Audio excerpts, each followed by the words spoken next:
এবং খুব ভালো মানের কন্ট্রোলার, এয়ার গোল্ডের কন্ট্রোলার। আমার হাতে দেখতে পাচ্ছেন যেটা এটা এয়ার গোল্ডের কন্ট্রোলার, এটাতে এবং একটি সেন্সর ব্যবহার করা হয়েছে।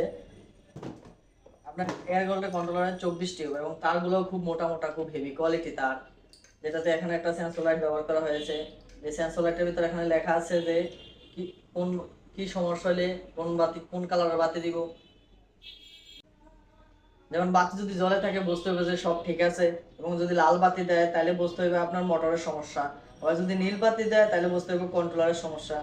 এবং লাইট যদি জ্বলে এবং নেবে তাহলে আপনি বুঝতে হবে যে আপনার পিকআপের সমস্যা আছে। আপনি আপনার মোটরের কন্ট্রোলার দেখলে আপনি বুঝে যেতে পারবেন যে আপনার মোটরের কি সমস্যা, কন্ট্রোলারের কি সমস্যা, পিকআপের কি সমস্যা।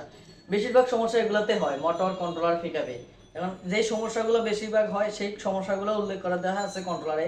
আপনি কন্ট্রোলারের সেন্সর লাইট দেখলে আপনি বলতে পারবেন যে কন্ট্রোলারে কি সমস্যা আছে, কন্ট্রোলার ঠিক আছে কিনা।